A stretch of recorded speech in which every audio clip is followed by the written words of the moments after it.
Pasa a vosotros, hermanos. Primeramente, Dios, esperemos que todos estemos bien. Me da mucho gusto estar nuevamente con ustedes y vamos a iniciar nuestro servicio de esta tarde, en donde creo yo que lo más importante es, además de aprender la palabra de Dios, es adorar a nuestro Dios en todo lo que hacemos. Hermanos, vamos a iniciar nuestro estudio. Voy a compartir la presentación del estudio de hoy. Y vamos a hacer una de las principales cosas con las que he lidiado en esta temática, hermanos, es con sintetizarla. Me ha causado muchísimo, pero muchísimo problema hacer una síntesis de esto porque empiezo a estudiar y de repente hay un versículo en donde digo, no, esto no lo puedo pasar por alto y sí lo tengo que tocar y resulta que pues, termino tocando casi todo, ¿no? Pero espero haber ahora sí tener un mejor resultado en hacer un resumen de lo que estamos estudiando. Bueno, voy a hacer un pequeño resumen de lo que vimos en la sesión pasada para ir avanzando, hermanos. Y hablamos en el capítulo anterior acerca de que todo inmundo es echado fuera del campamento. Esto fuera por contaminación con muerto. Veíamos nuestra referencia. Veíamos la ley de la restitución. Y en la ley de la restitución están los que prevarican contra Jehová y delinquen, van a confesar su pecado, van a compensar enteramente el daño y añadir una quinta parte. Y adicional a esto está la indemnización del agravio a Jehová, entregándole al sacerdote. Después, la ley de los celos, que aquí hubo un poco de controversia porque lo que vimos nos generó un poco de conflicto porque solamente es hacia el hombre y va a tener que compensar enteramente ese daño, confesará su pecado y se tomará las aguas amargas. En este caso es la mujer. Y se hace, si no se hace efecto esas aguas amargas, pues será libre de todo pecado. Me voy a detener aquí un momento. Coincidía yo al principio con mi hermana Becky de que, bueno, se oye un poco misógino esta parte. Me gustó mucho el comentario que hizo mi hermano Adán al final acerca de este capítulo, porque sí creo que a lo mejor interviene 100% la misericordia de Dios y el trato hacia la mujer era como para rescatarla. No sabemos qué hubiera pasado si Dios no pone esta ley, ¿no? Si el hombre hubiera dicho tengo celos y no existe esto, desconocemos los alcances que hubiera hecho el hombre al juzgarlo él mismo, ¿no? Y no hubiera intervenido Dios. Entonces, quiero verlo de esta forma. Después de lo que comentó mi hermano Adán, pues alcanzo a entender que siempre la misericordia de Dios es mucho más grande que la de los hombres. Y vamos a entrar al capítulo 6, hermanos. El capítulo 6 nos va a llevar a una dinámica totalmente distinta de lo que traíamos, pero vamos a analizar esto de una forma muy rápida, hermanos. A ver si logré hacer el resumen. Primero, antes que nada, el capítulo 6 habla del nazariato, de la ley del nazariato. Y yo he escuchado, hermanos, no sé si ustedes, pero a mí me ha tocado escuchar personas que confunden lo que es ser nazareno con el nazareato, nazareo. La palabra nazareno es de una persona que es originaria de la provincia de Nazaret. No tiene nada que ver con la palabra nazareo, ¿sí? La palabra nazareo viene de alguien que hacía votos para servir a Dios. Y esta palabra es hebrea, viene de nazir, ahí viene, yo creo que cómo se transcribe en hebreo, y significa separar. Un nazareno era alguien que había tomado un voto especial de separación para el santo. Era un voto especial de separación para Adonai. El nazir es una persona, hombre o mujer, aquí no hay distinción de sexo, que se dedica a Dios por un periodo fijo de tiempo durante el cual promete permanecer en un estado de pureza La palabra nazir proviene de la palabra hebrea que significa consagrado o separado. Aquí hay otra parte que me gustaría, antes de que entráramos en materia, hermanos, aclarar. En la palabra de Dios nos habla de dos tipos distintos de nazareo. Uno que es el voto por un tiempo determinado, y hay ejemplos, y voy a mencionar de tres de los que se hablan en la Biblia, de nazareo permanente o perpetuo. Uno de ellos es Sansón, otro de ellos es Samuel y otro de ellos es Juan el Bautista. ¿Sí? Vamos a ver las características de estas leyes. Y voy a pasar a lo que es el voto de los nazareos. La ley del nazareo, hermanos, está en el capítulo 6. Si ustedes me ayudan a leer la primera parte de este capítulo, con sus Biblias, si me acompañan, hermanos, se los agradecería. Quien tenga el capítulo 6 abierto, hermanos, en la parte que habla de la ley del nazareo y me quiere ayudar con la lectura, se lo agradecería. Yo le digo en dónde se detenga. ¿Desde el 1 hasta cuál? Permíteme, Andrés. Estamos hablando que son los primeros versículos, creo que es del 1 al 9. Ok, lo leo si quieres. Yo te detengo en donde ya no sé. Si me haces favor, te lo agradezco. La palabra de Dios dice, habló Jehová a Moisés diciendo, habla a los hijos de Israel y diles, el hombre o la mujer que se apartare haciendo voto de nazareo para dedicarse a Jehová, se obtendrá de vino y de sidra, no beberá vinagre de vino ni vinagre de sidra, ni beberá ningún licor de uva, ni tampoco comerá uvas frescas ni secas. Tampoco el tiempo de su nazareato, de todo lo que se hace de la vid, desde los granillos hasta el ollejo, no comerá. Todo el tiempo del voto que de su nazareato, no pasará navaja sobre su cabeza, hasta que sean cumplidos los días de su apartamiento a Jehová. Será santo, dejará crecer su cabello. Todo el tiempo que se apartare a Jehová, no se acercará a persona muerta, ni aun por su padre, ni por su madre, ni por su hermano, ni por su hermana. Podrá contaminarse cuando mueran, porque la consagración de su Dios tiene sobre su cabeza.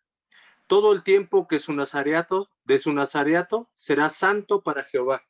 Si alguno muriere súbitamente junto a él, su cabeza consagrada será contaminada. Por tanto, el día de su purificación raerá su cabeza, al séptimo día la raerá.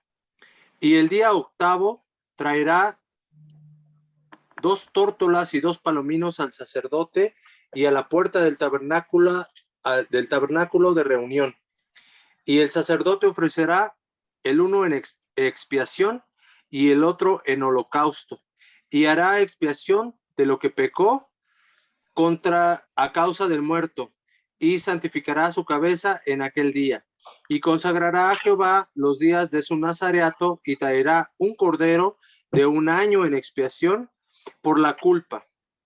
Y los días primeros serán anulados, por cuanto fue contaminado su nazareato. Esta es, pues, la ley del nazareo, el día en que se cumpliere el tiempo del nazareato. Vendrá a la puerta del tabernáculo de reunión y ofrecerá su ofrenda a Jehová, un cordero de 1 año sin tacha en holocausto, y una cordera de 1 año sin defecto en expiación, y un carnero sin defecto por ofrenda de paz.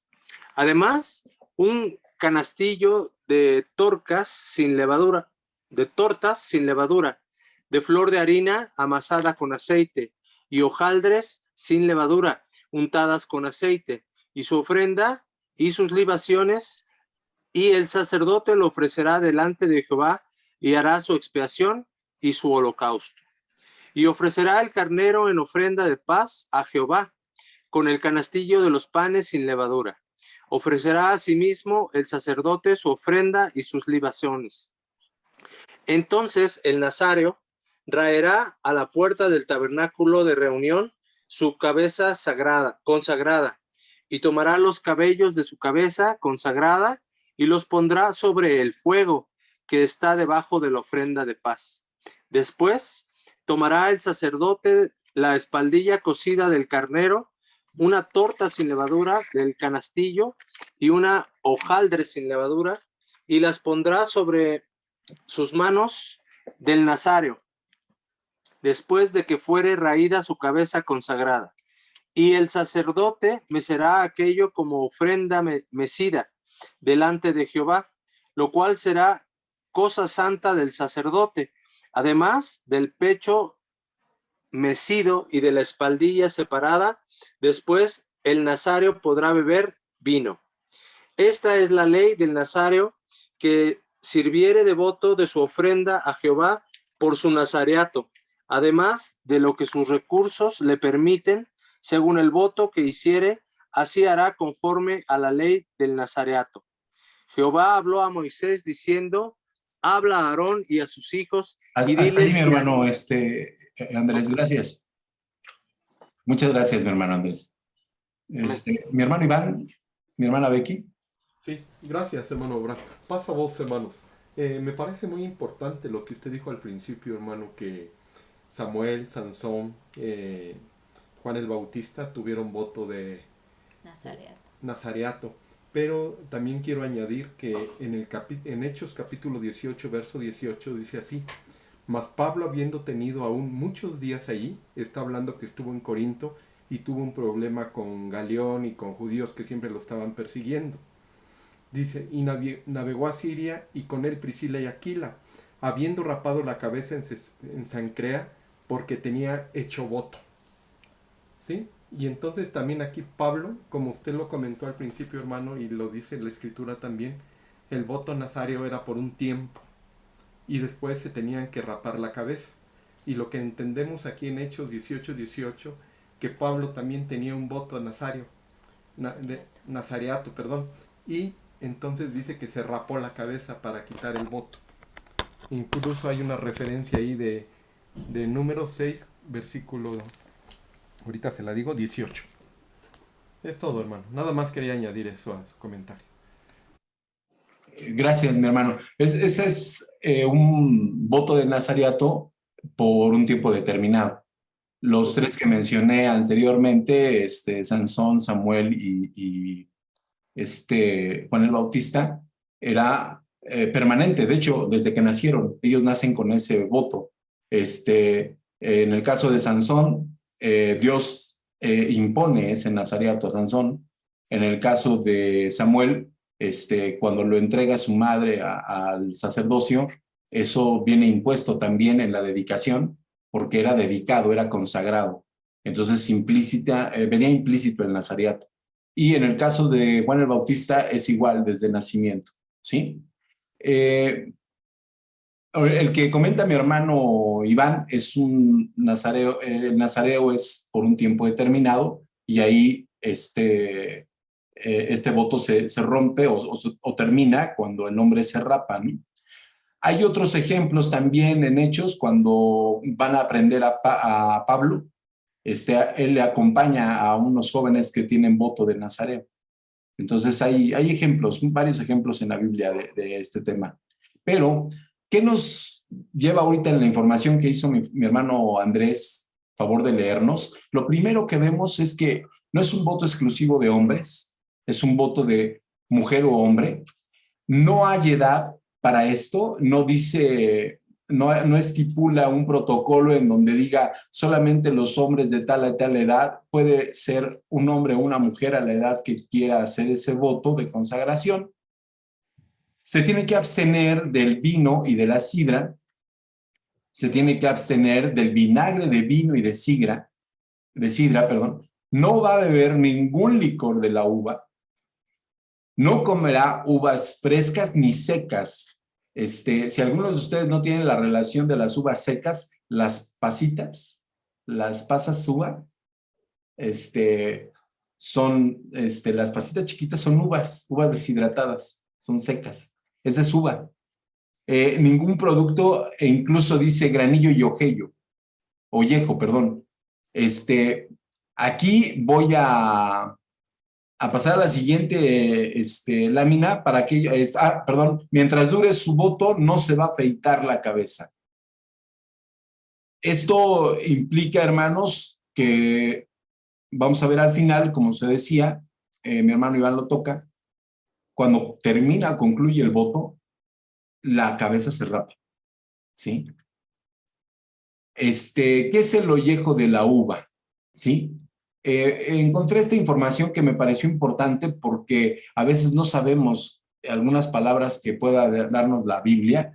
El ollejo de la uva es todo lo que queda de la uva después de prensado, las pieles, las pulpas, las semillas, los tallos. El ollejo es sumamente importante en el vino ya que están los pigmentos, los aromas y los tánidos, perdón. Es un elemento esencial para tener calidad en nuestros vinos, ¿sí? Mi hermano Andrés, ¿tienes algún comentario? No, iba a comentar que lo conocemos comúnmente como el mosto. Es lo que queda, todo el gabazo de la uva. Y también en relación al tiempo en el que se daba el nazareato, también en la lectura viene si se incumple o hay alguna error, se tiene que rapar y todo el tiempo pasado se toma como si no existiera y tiene que volver a empezar el nazareato. Ok, muchas gracias, mi hermano Andrés. Sí, es así. Ahorita en la siguiente diapositiva vamos a redundar un poquito más en lo que mi hermano Andrés comenta. ¿Para qué sirve el ollejo de la uva? La piel de cepa o el hoyuelo protege los tejidos vegetales de la uva. Esa es la cascarilla, ¿no? Para procesar la riqueza del fruto, la capa cerosa que rodea cada grano en el racimo se denomina pruina y no solo protege al preciado fruto, sino también fija las levaduras que permiten la fermentación del mosto. Era lo que mencionaba mi hermano Andrés. Esas levaduras son las que activan la fermentación espontánea del vino. Según la madurez de la uva, la porción de acidez de tánidos variará. La influencia de los ollejos en el resultado final del vino es notable, incluyendo en su color y su aroma.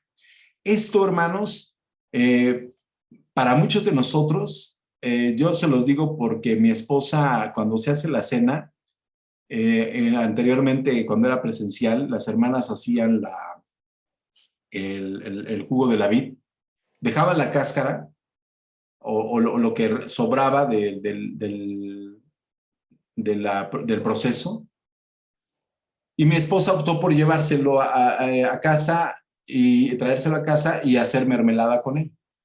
Y después a las hermanas que habían trabajado en el proceso del jugo, del vino, les regalaba una mermelada, les daba una porción a cada hermano. Eso significa, hermanos, que la uva no tiene desperdicio. Es uno de los productos más ricos que existen. Otra de las cosas que son de notarse, hermanos, muchos de nosotros pensamos equivocadamente que cuando en la noche tomamos la cena, ese jugo no está fermentado. Es un grave error. El jugo de la vid se empieza a fermentar inclusive a veces de 15 a 20 minutos después de que se procesó el vino, ya empieza el proceso de fermentación. No sé si ustedes han visto en las jarras, hay una espuma arriba que se va generando. Esa espuma es un proceso de fermentación inmediato. La uva tiene esa cualidad, esa es una de sus riquezas. Ok.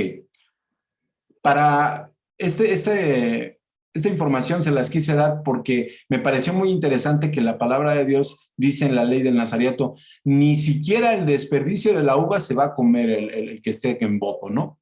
Porque es importante. Mi hermano Iván. Bueno, hermano, también agregaría que hasta la semilla hoy en día sirve, ¿verdad? Estamos de todo lo que usted comenta de la uva, se ha encontrado muchos beneficios de la circulación de la sangre, es una fuente vitamínica, o sea, muchas cosas, hasta la misma semilla, porque a veces la quita uno porque es media amarguita. Entonces uno la hace a un lado, pero si se la come tiene beneficios. Gracias, hermano. Bueno, quiero aprovechar también para decir que también lo utilizan mucho para la belleza estética de la piel de las personas. Incluso en granjas había una hermana que había estudiado herbolaria y siempre después de que se preparaba el jugo, ella pedía las semillas, sacaba el extracto de las semillas y nos daba a todas un frasquito, como un goterito, a todas las que habíamos participado en hacer el jugo para belleza. Ahora entendemos por qué la belleza de mi hermana Becky. Ah, Por el aceite de la semilla de la uva. Fíjense que lo que se está comentando ahorita es muy importante, ¿no? Nos habla de un fruto muy, muy rico en su esencia. Al nazareo, al que hacía este voto, se le prohibía todo tipo de consumo del fruto de la uva. No podía comer ninguna cosa que viniera de la uva, tampoco de la sidra, pero no se especifica que no coma manzana. La sidra viene del proceso de la fermentación de la manzana. Entonces, no dice, no te comas la manzana, o no le dice al nazareo, tiene prohibido comerse el fruto de la manzana, ¿no? O de donde se proviene la sidra. Habla de la uva solamente específicamente. En la ley del nazareato también no podrá acercarse a ninguna persona muerta, incluyendo a sus padres y hermanos. Si moría, él estaba en voto y moría su papá o su mamá o alguno de sus familiares muy cercanos que él estuviera, él no podía acercarse al muerto ni tocarlo.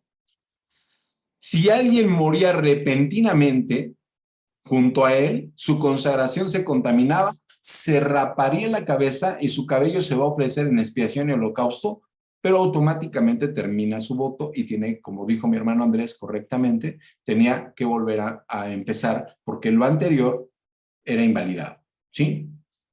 El siguiente punto dice, cuando se concluía su voto, ofrecerá sus ofrendas y libaciones, se rapará su cabeza consagrada a la puerta del tabernáculo de reunión y se echará sobre el fuego ese cabello que se cortó.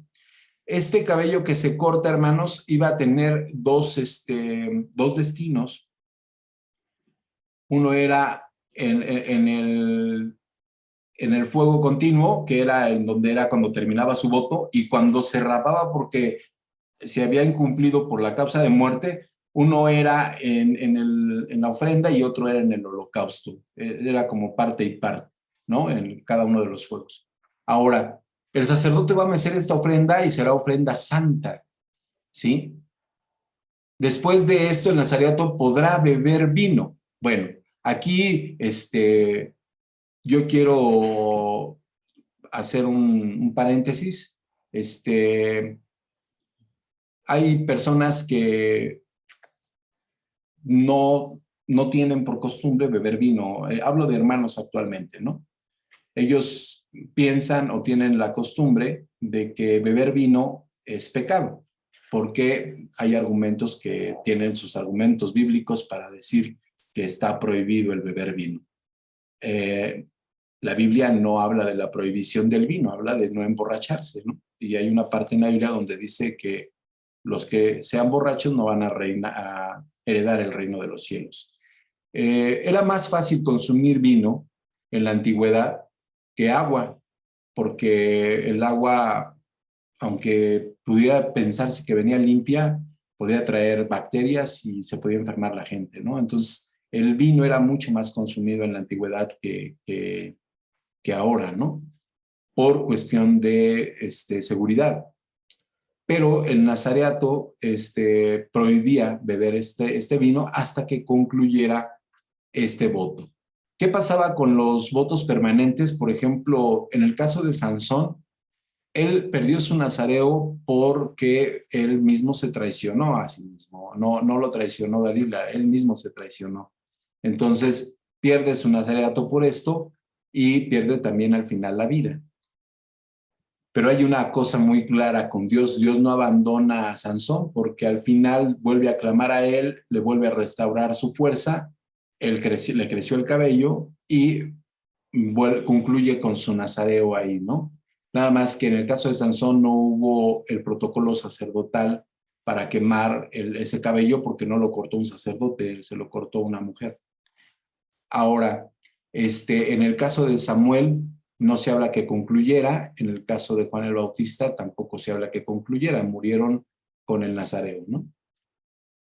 Voy a pasar a la siguiente parte y vamos a hablar de la bendición sacerdotal. Entonces, si alguno de ustedes me ayuda a leer el versículo, bueno, me voy a detener antes. No sé si tengan algún comentario o alguna pregunta de esto, hermanos.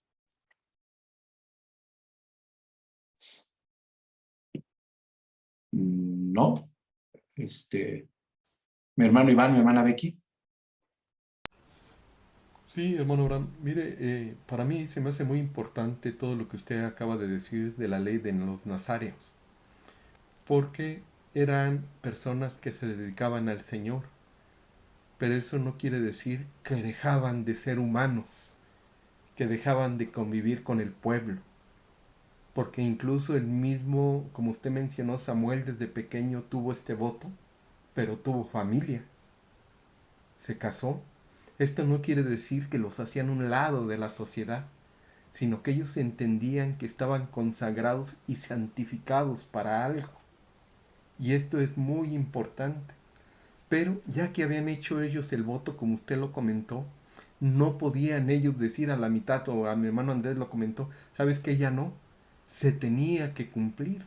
Y no era fácil todo esto.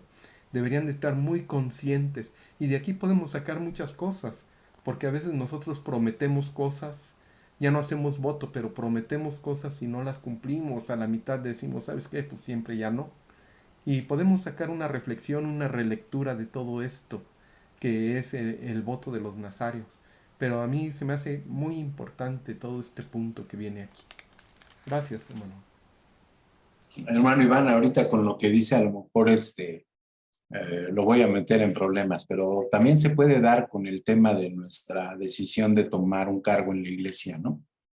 Y que a la mitad del camino, o antes yo abandone, o antes de concluir, yo abandono ese compromiso, ese ministerio, y no cumpla, ¿no? En lo que usted comenta, hermano, hay muchas aplicaciones que se le pueden dar actualmente, ¿no? A este tipo de compromisos. Hay algo peculiar ahorita, hermano, que comentó esto. En la ley del Nazareo, no existe un ser célibe o castidad, ¿no? No se le prohíbe a una persona que hiciera estos votos, estar casado o casarse o tener relaciones sexuales con su esposa, con su esposo. Simplemente las determinaciones que se dan en la ley del Nazareo son muy específicas. Es lo que acabamos de leer. No hay más. No hay que ponerle más ni agregarle más. Es muy concreto y muy específico esto. No sé si tengan algún otro comentario, alguna otra duda, hermanos. Vamos a pasar ahora a la bendición sacerdotal. Y si me ayudan, hermanos, a leer, es del 22. Déjenme checar, corroborar. Abraham, Sí, mi hermano Julio. hay una mano levantada en su hermano Adán. Sí, mi hermano Adán. Sí, entonces sería no cortarse el cabello, no beber vino, ni sidra, ni bueno, ni algún producto de la uva, y la otra era no contaminarse con muerto, ¿verdad? Sí. Esas serían las tres.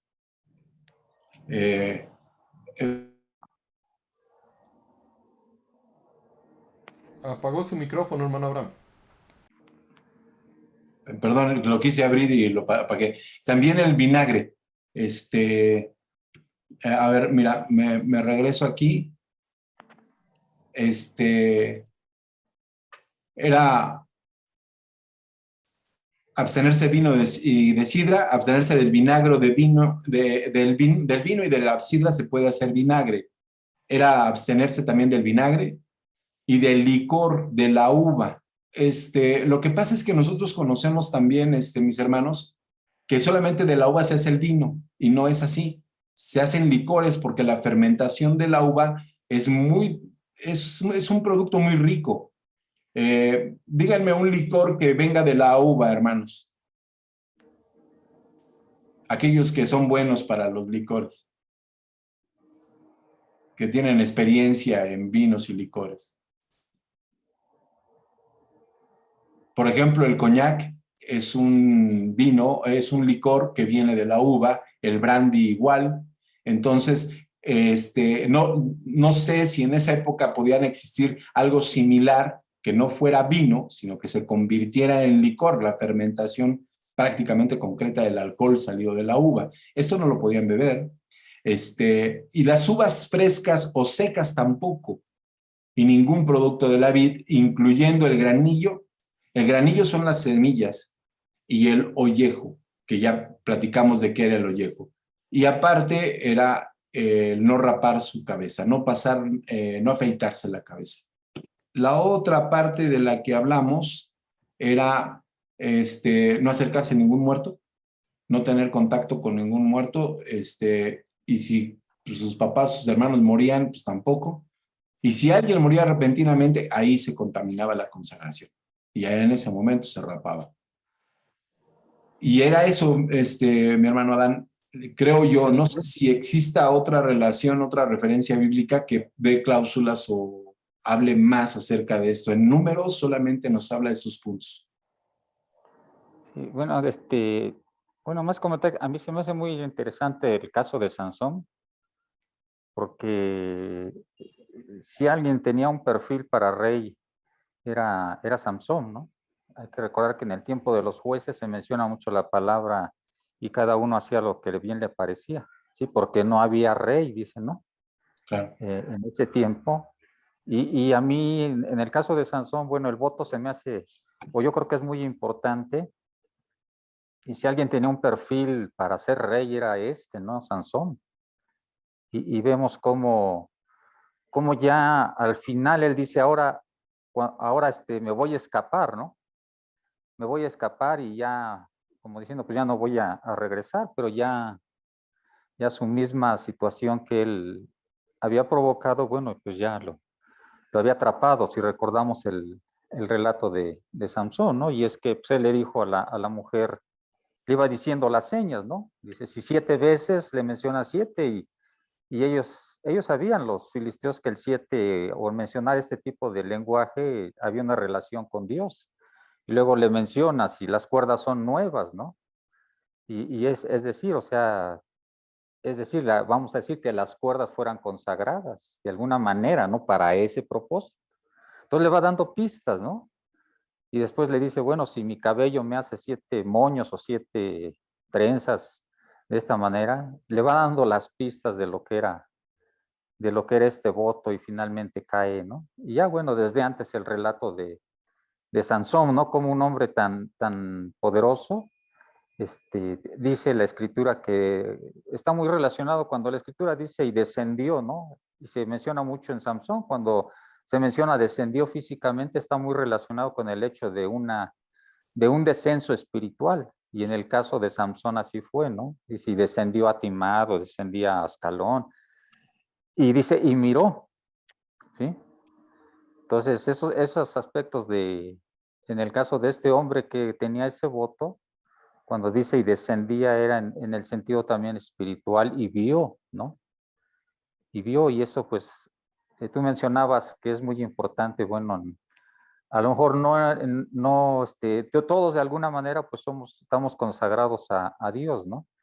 Pero pues debemos de cuidar eso, ¿no? Porque vemos cómo en el caso de Samsón, en este voto, pues él cayó espiritualmente, ¿no? Y vemos las consecuencias que tuvo. Gracias. A ti, mi hermano Adán, muchas gracias por tu comentario. De hecho, esto que dice mi hermano Adán, lo vamos a terminar enriqueciendo cuando estudiemos el libro de Jueces, y nos vamos a dar cuenta de cosas muy peculiares en el nazareato de Sansón. Por ejemplo, ahorita que mi hermano comenta unas cosas y que lo analizaremos después ya más a detalle, Sansón mata personas, hermano. Y el nazareo en el protocolo que da la ley del nazareato no podía estar junto a ningún muerto, entonces mucho menos matar a alguien. Y Sansón mató a muchos filisteos antes de perder la cabellera. Entonces ahí el tema se vuelve controversial. Sansón tocó un león muerto, donde había miel adentro y comió de esa miel, ¿no? Entonces, hay muchas cosas que analizar en la historia de Sansón. Y esto pues, nos abre más el abanico de que necesitamos seguir estudiando la palabra de Dios. Vamos a avanzar, hermanos, en el tema de la bendición sacerdotal. Si alguien me puede ayudar a leer en Números capítulo 6, versículo 22. Del 22 en adelante, hermanos. El primero que lo tenga, apóyeme con eso, hermanos.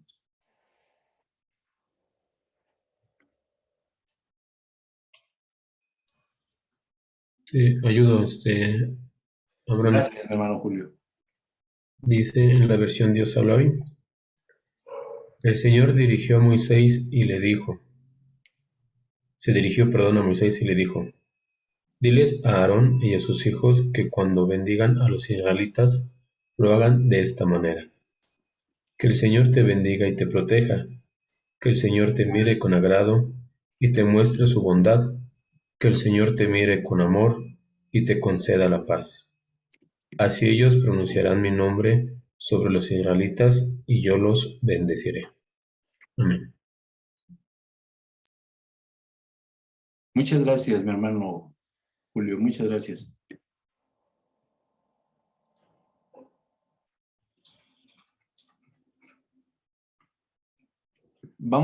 Les voy a proyectar esto que encontré, hermanos, en la Biblia arqueológica acerca de la bendición. Esto es una situación de un hallazgo arqueológico y fíjense lo que dice.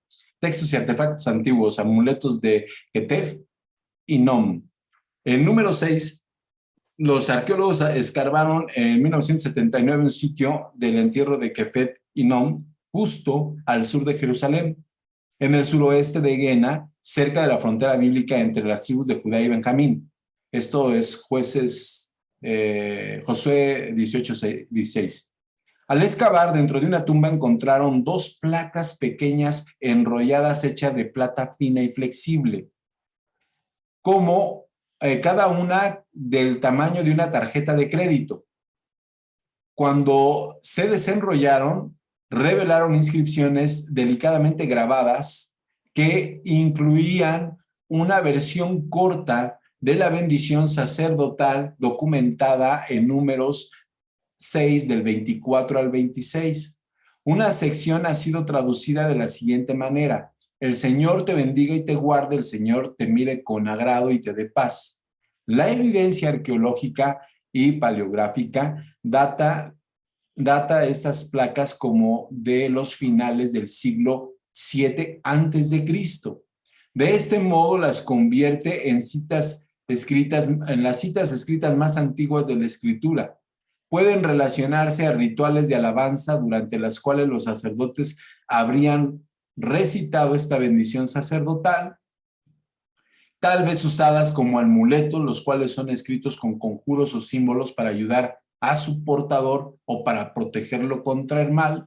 Las placas revelan que esta bendición se usaba en la práctica religiosa popular, tal vez para asegurar bendiciones para el dueño, debido a que las traducciones judías posteriores también citan Números 6, 24 al 26 en el contexto de ritos funerarios, y el descubrimiento de las placas en el sitio de la tumba sugiere que servían para bendecir el viaje del difunto al Seol, al mundo de las tinieblas o la morada de los muertos.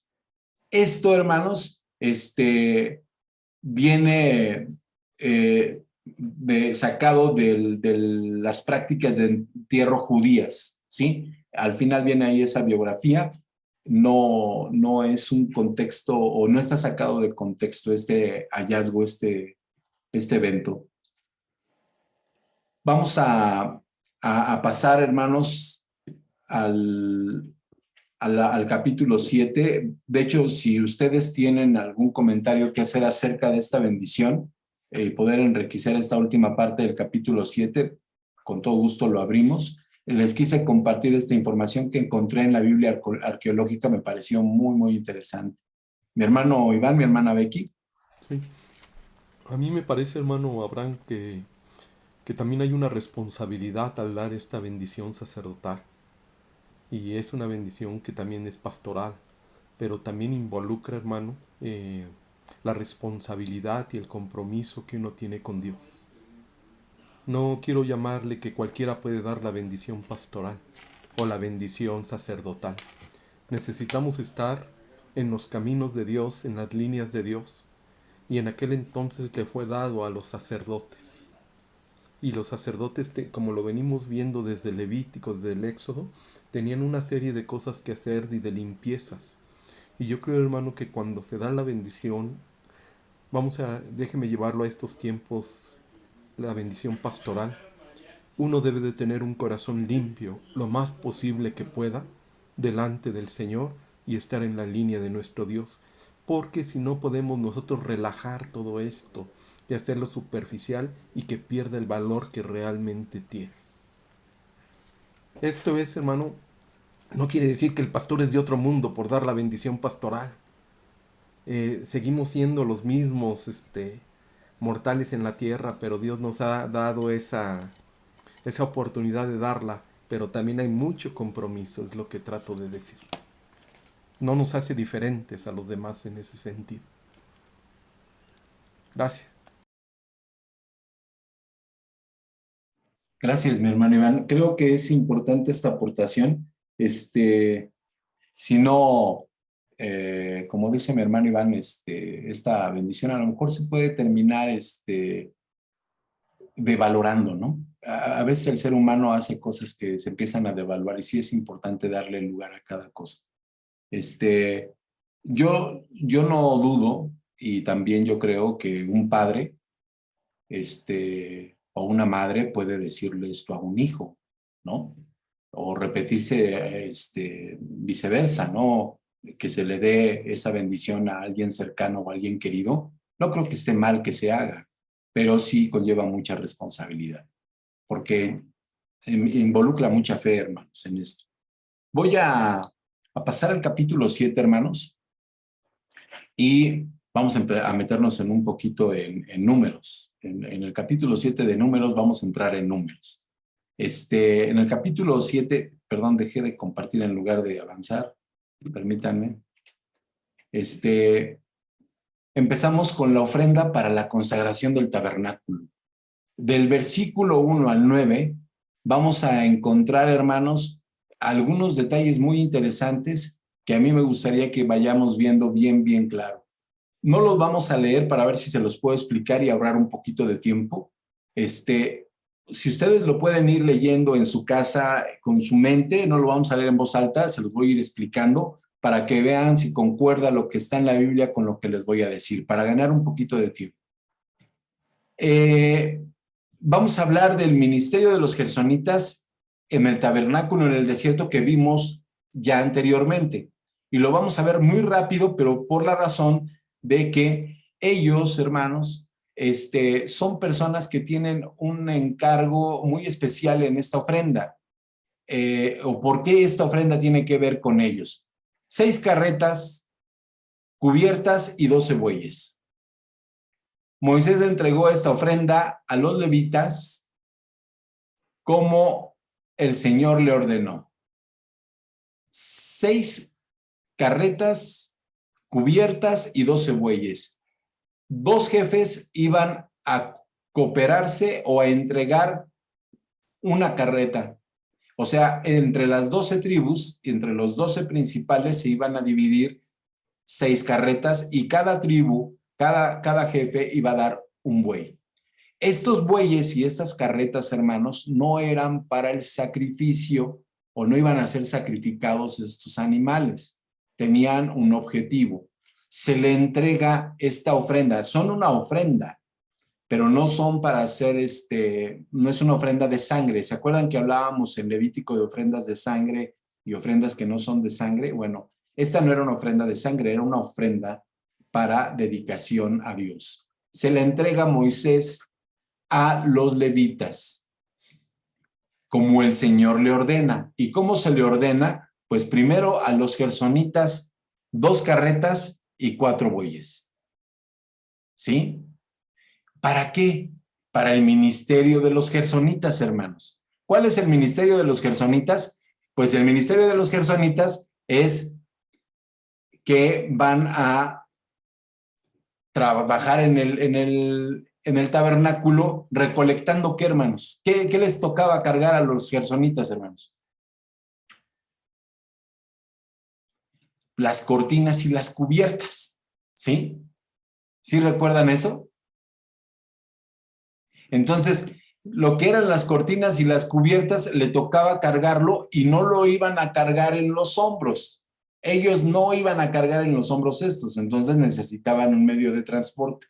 Y Dios los dota de ese medio de transporte y le dice, bueno, vas a solicitar 6 carretas cubiertas y 12 bueyes. Muy bien. Esto implica, hermanos, que cada carreta iba a ser arrastrada por 2 bueyes, ¿sí? Y los gersonitas tenían 2 carretas y 4 bueyes para este ministerio. Posteriormente, el ministerio de los meraritas. A los meraritas les da 4 carretas y 8 bueyes. ¿Y qué van a cargar los meraritas? Pues, hermanos, los meraritas van a cargar todos los postes. Y estos postes tenían el emplante de plata, el poste de madera, las cuerdas de pelo de cabra, las estacas de bronce y las bases de bronce, ¿sí? Esto iban a cargar los meraritas. ¿En dónde lo iban a cargar? Pues nada más y nada menos que en 4 carretas y 8 bueyes, ¿sí?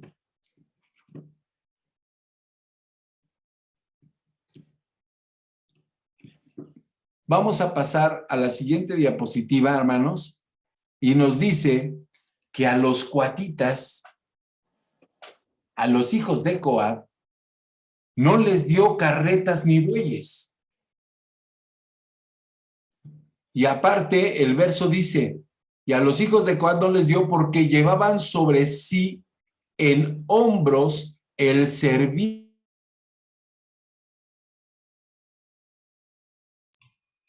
Abraham, se cerró tu micrófono.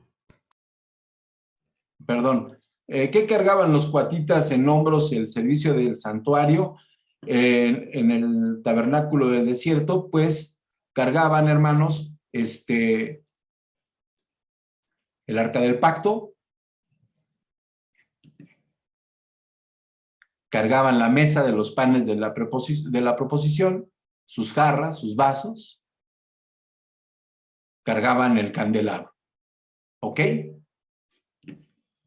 Esto, hermanos, lo cargaban en sus hombros, no lo podían cargar en una carreta con bueyes.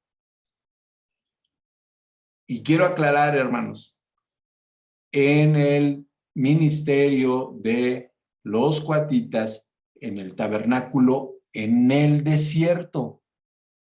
¿Por qué en el desierto? Porque hay escrito en la palabra de Dios más adelante en donde el arca del pacto es trasladada en una carreta. ¿Sí recuerdan eso? Entonces, en el desierto no.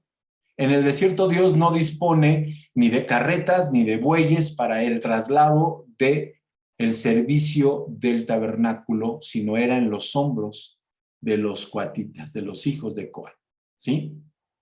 ¿Qué significa esto, hermanos? Que era sumamente importante este ministerio. Esto no era encargado a un traslado con un transporte, porque era sumamente sagrado. Los artefactos del servicio eran sagrados, ¿no? Ahora, no es lo mismo, hermanos, cargar las telas, las cortinas y los postes, los dinteles, todo lo que tenía que ver con la estructura, porque eran demasiado pesados. Entonces, Dios dispone de 4 carretas para los meraritas y 2 para los gersonitas para este ministerio. Si lo leemos así de bote pronto, hermanos, si no entendemos, porque si leen ustedes del versículo 1 al 9, no dice para qué. Nada más diríamos, Pues qué mala onda de Dios, porque ¿por qué a los cuatitas no les da? ¿No? ¿Por qué no les reparte mínimo una carreta? ¿Por qué no les toca? Entonces, no entendemos realmente cuál es el fin hasta que regresamos a ver el ministerio de cada uno de ellos en sus familias y vemos el uso que le va a dar Dios a a esta ofrenda, porque la tenían que dar las 12 tribus y los reparte equitativamente. Aquí me detengo, hermanos, y les pregunto, ¿hay algún comentario que tengan acerca de esta ofrenda? ¿No? Vamos a avanzar y vamos a pasar a la siguiente, que es la dedicación de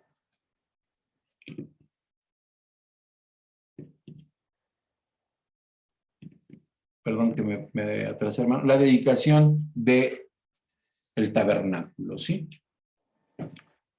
Aquí esto es la versión Reina Valera antigua, hermanos.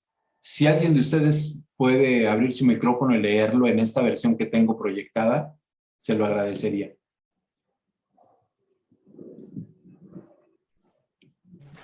¿Te ayudo? Sí, hermana Becky, muchas gracias.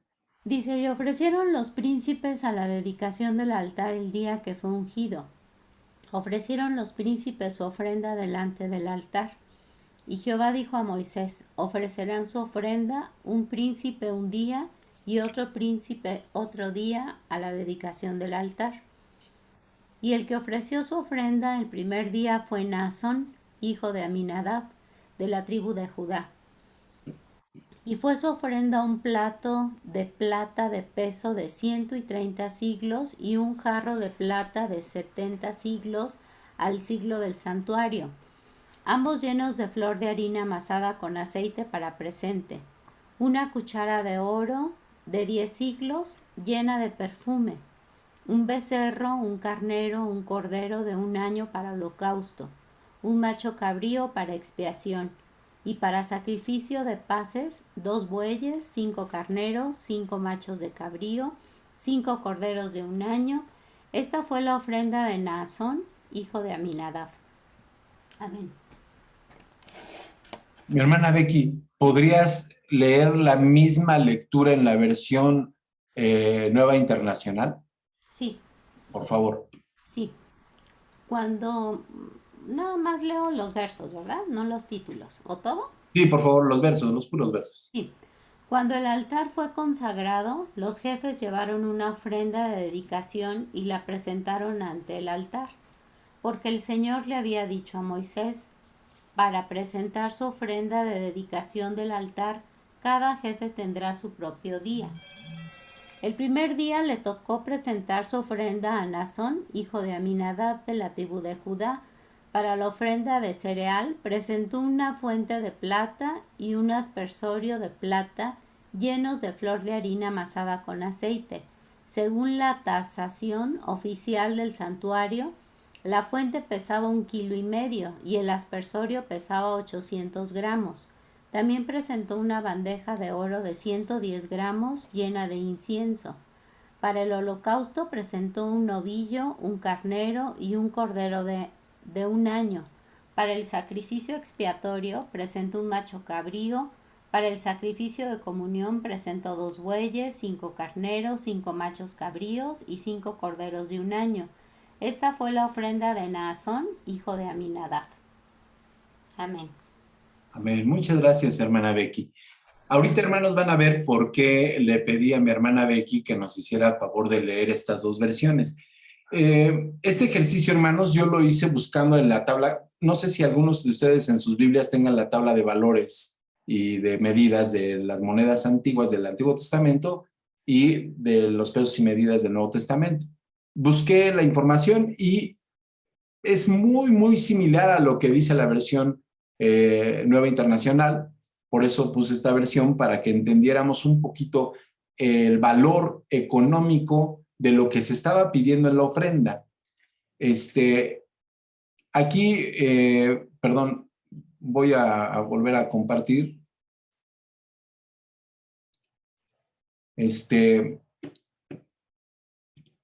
Aquí están las tribus, hermanos, lo mismo que se leyó en el bloque de mi hermana Becky. Si ustedes se percatan, este espacio, hermanos, mi hermana Becky lo lee y dice, de la tribu de Judá, es con la que empieza. El primer día es Judá. Y el nombre de su jefe o príncipe es Nazón, hijo de Aminadab. Posteriormente, el mismo contenido, la misma solicitud o la misma ofrenda la hace la tribu de Isaacar con su jefe, que es Natanael, hijo de Saúl. El día 3 da la misma ofrenda a la tribu de Zabulón con Eliab, hijo de Elón.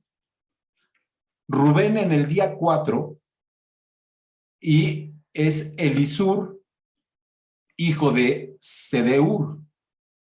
El día 5 es Simeón y Selumiel es el que da esa ofrenda como jefe, que es hijo de Surizadai.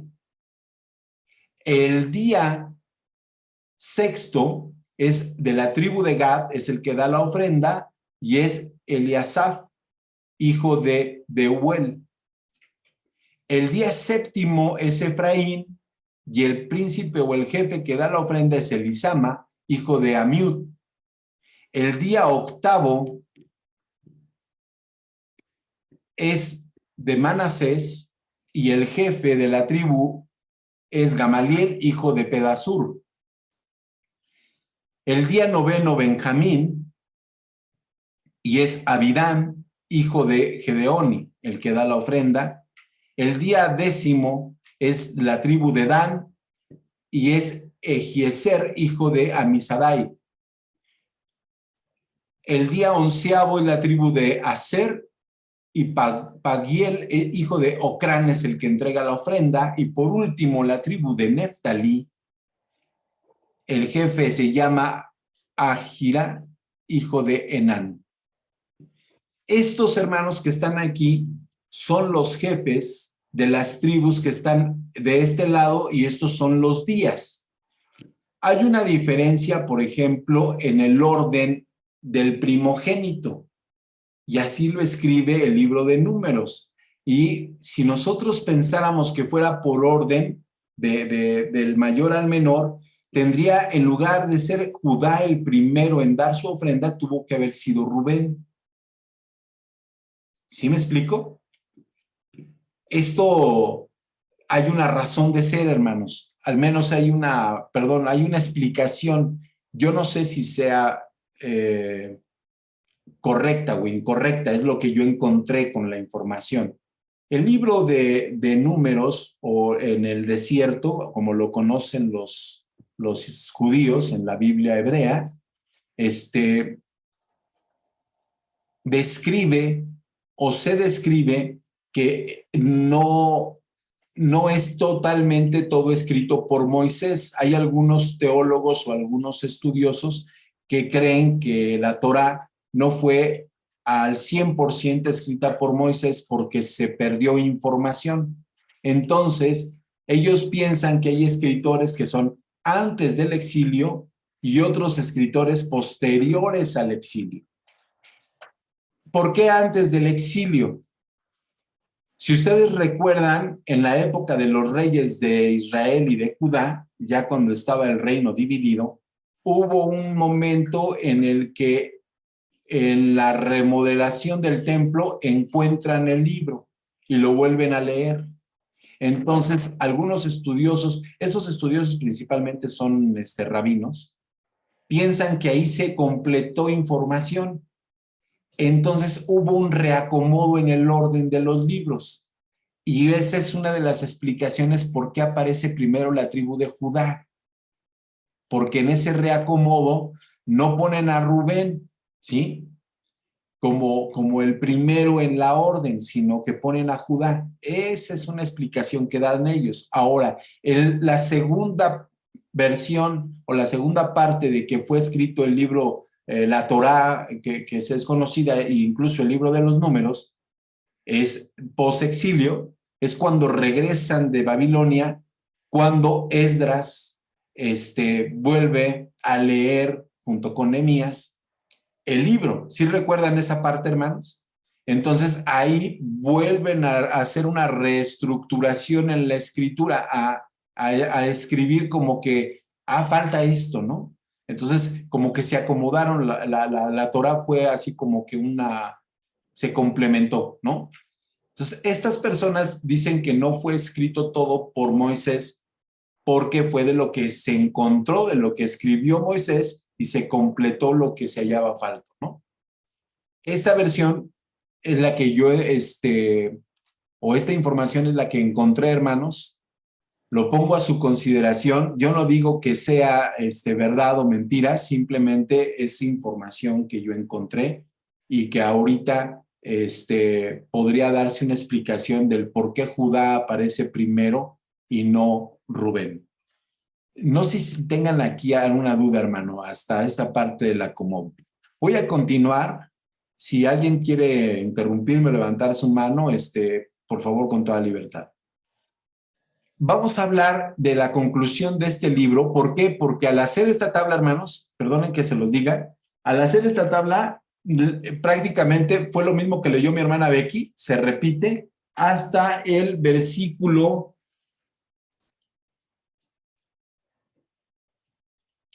Perdón, hermanos, que déjenme pongo mis lentes. Hasta el versículo 83. Estamos aquí, hermanos, avanzando muchos versículos del capítulo 7 de Números, porque es repetitivo. Nada más lo que cambian son los nombres de las tribus, los días y el nombre del jefe y de su padre, ¿no? De quien desciende. Eso es lo que cambia, pero el contenido, si lo revisamos, hermanos, nos dice lo que ofrecieron, que era, en la versión Nueva Internacional dice que es una fuente de plata y un aspersorio. En la versión antigua nos dice que es un plato, ¿sí? Y una jarra, ¿sí? En la versión internacional yo la puse porque nos da el peso, que es lo que vamos a ver ahorita, tanto de la fuente como del aspersorio, y también nos da el peso de una que en la versión antigua dicen que es una cuchara, en la versión Nueva Internacional nos dice que es una bandeja de oro. Entonces, una bandeja muy pequeña, entonces ellos lo toman en la versión antigua como una cuchara de oro y nos dan los pesos. Esto, hermanos, termina en la conclusión diciéndonos el total de la ofrenda, ¿sí? No sé si mi hermano Iván me puede ayudar a leer la parte de la conclusión del capítulo 7. Con mucho gusto, hermano Abraham. Nada, déjeme ampliarlo un poquito más. Dice: las ofrendas de dedicación que los jefes de Israel presentaron cuando se consagró el altar fueron las siguientes: 12 fuentes de plata, 12 aspersorios de plata y 12 bandejas de oro. Cada fuente de plata pesaba 1,5 kilos y cada aspersorio 800 gramos. El peso total de los objetos de plata llegaba a 27 kilos, según la tasación oficial del santuario. Las 12 bandejas de oro llenas de incienso pesaban 110 gramos cada una, según la tasación oficial del santuario. El peso total de las bandejas de oro era de 1,4 gramos. Los animales para el holocausto fueron en total 12 novillos, 12 carneros, 12 corderos de un año y 12 machos cabríos por el sacrificio expiatorio, más las ofrendas de cereal. Los animales para el sacrificio de comunión fueron en total 24 bueyes, 60 carneros, 60 machos cabríos y 60 corderos de un año. Estas fueron las ofrendas para la dedicación del altar después de haber sido consagrado. Era un pueblo riquísimo. Sí, así es. Sí, venía con muchísimos bienes, ¿no? Eso sí es de una realidad. Gracias, mi hermano Iván. Fíjense, lo que acaba de leer mi hermano Iván es muy interesante y ahorita vamos a ver una pequeña tablita en donde nos ayuda a entender esto un poco mejor. Voy a pasar a la siguiente diapositiva. Hermanos, esto que les pongo aquí Es una moneda que equivale a un ciclo de plata, ¿sí? Esto nos dice, si ustedes lo buscan en internet, nos dice que el ciclo de plata, depende de la época, pesaba entre 9 y 17 gramos. Y que su precio de hoy sería entre $5 y $9 de cada una, dependiendo del tamaño del gramaje, ¿no? Se los pongo como una referencia, no significa que el pueblo hebreo tenía estas monedas. Lo que significa es que conocía el peso de las mismas, o Dios lo estipula porque él se conocía, ¿no? O lo que significaba un ciclo. En la ofrenda, la reina antigua nos dice que un plato de plata de 30 ciclos de peso y un jarro de plata de 70 ciclos de peso, ese es el ciclo del santuario, y una cuchara de oro de 10 ciclos. Y en la versión nueva internacional nos dice que en plata la fuente, cambia el término de plato a fuente, pesaba 1,5 kilos, y el aspersorio, que es en este caso la jarra, es de 800 gramos. La bandeja de oro, que en el caso de la versión antigua es una cuchara de oro, es de 10 gramos cada cuchara, ¿sí? ¿Por qué les digo esto o por qué hago este comparativo? Porque me gustaría, mi hermano Iván dijo un comentario que me pareció muy atinado. Era riquísimo el pueblo, riquísimo, hermano. Salieron de Egipto con mucha riqueza, con un gran botín de guerra y una guerra que no pelearon, simplemente les entregó Dios el botín cuando los libera. Vean esto. Cada fuente de plata pesaba. Esto voy a tomar la versión nueva internacional, hermanos, para tener la referencia con kilos, ¿no? Y gramos. Dice que cada fuente de plata pesaba 1,5 kilos y cada aspersorio 800 gramos. Cada bandeja de oro, son 110 gramos cada una, ¿no? Aquí me voy a ir a un cálculo por precio y por peso en la actualidad. Esto es aproximado, hermanos, porque unas páginas de información acerca del peso y de la compra de oro y plata a nivel internacional cambia. Entonces, vamos a hablar de que en plata era 1,5 kilos más 0,8 kilos, que son 800 gramos, nos da un total de 2 kilos 300 gramos, 230 gramos. De 2,300 gramos. Por 12 tribus, hermanos, que fueron las 12 ofrendas, nos da 27,600 gramos de plata total. Esos 27,600 gramos de plata total a 30 pesos por gramo, que es un equivalente que saqué del precio en dólar de la plata, de la onza, nos da 828,000 pesos a la actualidad. Esta ofrenda de plata fue casi de 1,000,000 de pesos, hermano, casi 900,000 pesos, 828,000 pesos aproximadamente. Entonces, aquí, hermanos, aparte de toda la plata que ya se había ocupado para el tabernáculo, porque recuerdan que hay accesorios de plata, hermanos, en el tabernáculo. Bueno, aparte de todo eso que ya se había ocupado, para esta primera ofrenda, que es la ofrenda de la santificación o la consagración del tabernáculo, van casi 27 kilos o 28 kilos de plata con un valor aproximado de 828,000 pesos. Vamos a pasar al oro, hermanos. Oro, 110 gramos por 12 tribus. Nos da un total de 1,320 gramos. La versión nueva internacional nos dice que son 14 kilos. Hay una diferencia cuando se hace la operación ya por gramos. Una diferencia de 80 gramos, hermanos. Perdón, de 800 gramos. ¿Por qué? Porque no llega al kilo, no son a los 14, pero yo lo redondeé a lo que nos da la suma de 110 por 12 tribus. En oro son 1,320 gramos. Estamos hablando de 1 kilo 320 gramos de oro, hermanos. ¿Ustedes saben lo que es eso? ¿Alguno de ustedes ha visto los lingotes de oro, hermanos? ¿Sí? Bueno, hay diferentes tipos de lingotes.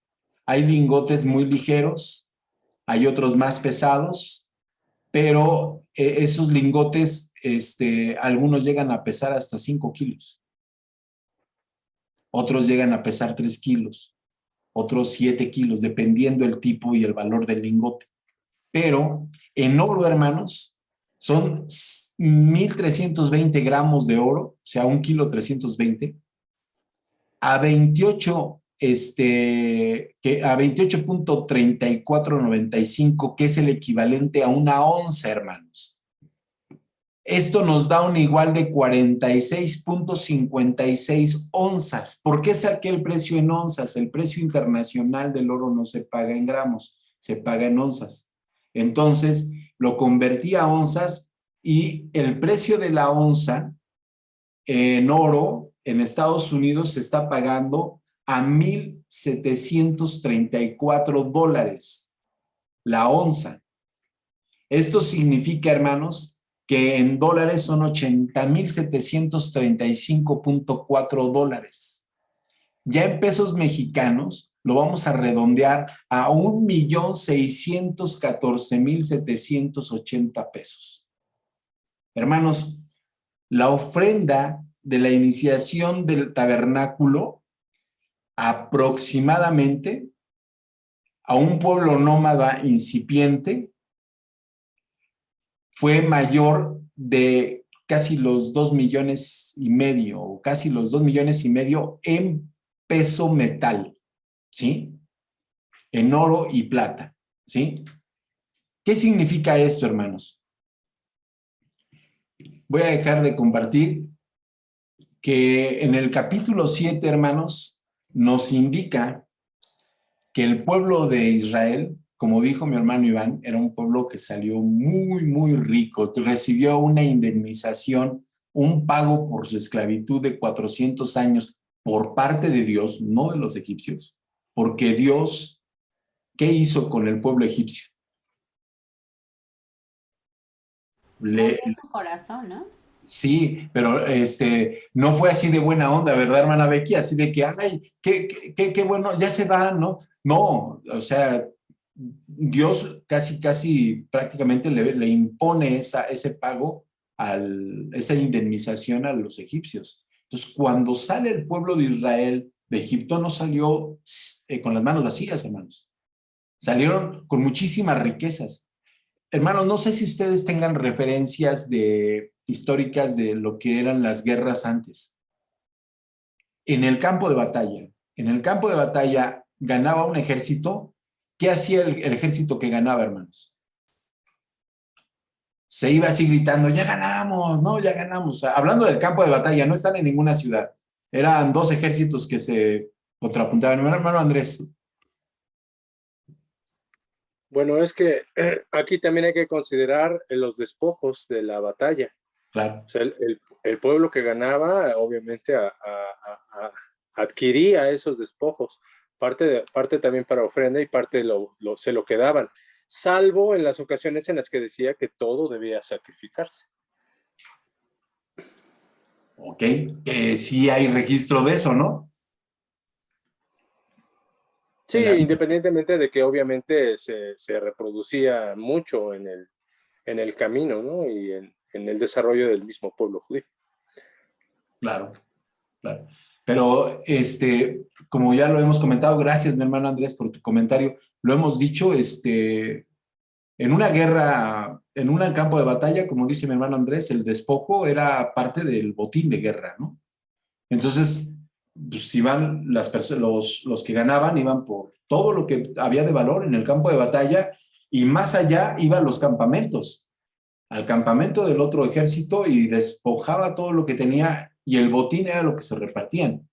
Ahora imagínense cuando se conquistaba una ciudad, ¿sí?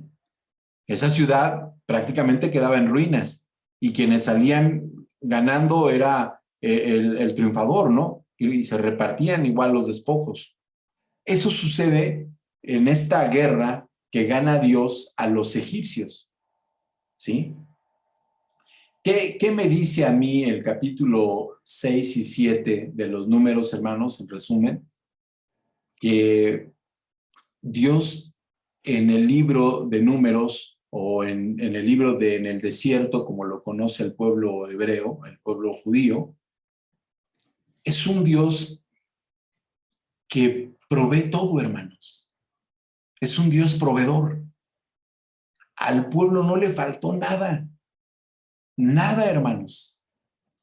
Aunque hay eventos que ya cuando se estudió el Éxodo y Levítico, vimos que el pueblo se rebela. Hay eventos en donde piden agua, piden carne, piden de comer. Dios lo sustenta de todo. Y no solamente de lo que es mínimo necesario, sino les dio mucha riqueza. Muchísima riqueza. Y esta porción que acabamos de analizar, hermanos, no dejó al pueblo sin esa riqueza, ¿eh? O sea, ni les quitó Dios todo el oro, ni toda la plata, ni todos sus animales. Fue como una ofrenda, hermanos, parte de. Ellos tenían mucho más oro, mucho más plata y muchos más animales, ¿no? Vamos a ir avanzando en el estudio, hermanos. Vamos a ver cosas impresionantes en los demás capítulos de Números. Perdón que yo lo diga de esta forma.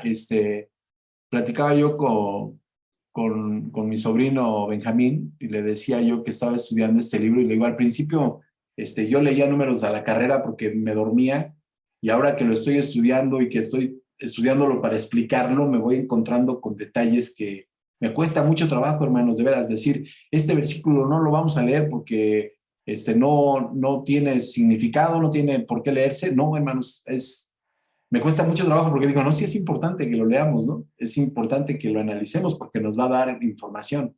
Entonces, tengo esa controversia yo con Números. Mi hermano Iván, mi hermana Becky. Solamente que es impresionante cómo en 12 días juntaron tanto dinero por una pequeña ofrenda, ¿no? Híjoles, mi hermana Vicky, ¿qué te puedo yo contestar? Pues nada más y nada menos, Dios les había dado más que eso, yo me imagino, ¿no? O sea, yo creo que en el momento que ellos ofrendaron eso, ni siquiera lo pensaron. Cuando Dios lo pide, lo dieron, porque lo tenían sin problema, ¿no? Entonces, es que nos vamos a ir metiendo en cosas, hermanos, a lo largo del estudio de Números, que nos va a ir sorprendiendo. A mí en lo particular, les digo, me va sorprendiendo lo que voy leyendo. Y ahorita, gracias a Dios, ya avanzamos 2 capítulos, hermanos. Me siento muy contento porque llegamos a avanzar 2 capítulos, hermano. Espero que la próxima sesión avance 3 capítulos y ya así avancemos en 5 y en una sesión terminemos con 20 capítulos. Va a ser difícil, pero ténganme paciencia, hermanos. Yo les agradezco mucho su atención. Si alguien más tiene un comentario que quiera enriquecer esta sesión, hermanos, se los agradecería. Y si no hay algún comentario más, alguna pregunta, alguna opinión, le cedo el micrófono a mi hermano Iván.